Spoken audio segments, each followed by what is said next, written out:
ready. GMA Weather, serbisyong totoo ng GMA News. Mga kapuso, muling lumakas ang hanging amihan o yung northeast monsoon. At tayo sa pag-asa, sa buong northern Luzon na ito ngayon umiiral habang tail end naman ng cold front ang nakakapekto dyan sa may eastern section ng central at southern Luzon. Kaya bukas, asahan ang maghapong pagulan sa may extreme northern Luzon at eastern section ng Luzon, lalo na dyan sa may Bicol region.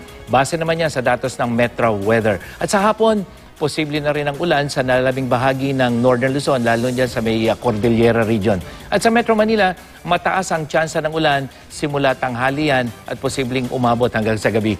Eastern Visayas naman ang may pag-ulan sa umaga, mahina lamang yan, pero sa ibang bahagi, dyan sa may western central section, magiging maaliwalas ang panahon. Habang sa Mindanao, eastern at northern section naman ang uulanin umaga pa lamang yan at sa hapon may mahinang pag-ulan na sa natitirang bahagi.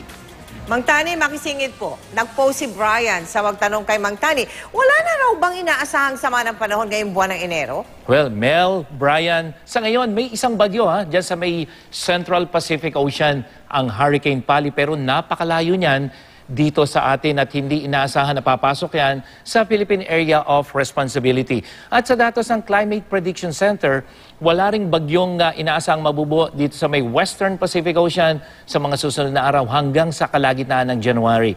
Hindi naman ito tinuturing na highly abnormal dahil may El Nino man nawala, hindi naman ganon karaming bagyo ang pumapasok sa PAR tuwing buwan ng Enero. At makikita sa record ng Pag-asa na may magkakasunod na taon na wala ngang bagyong pumapasok sa PAR sa nasabing buwan. Pero may mga bagyo naman, 2013, 14, 15, na pumasok buwan ng Enero.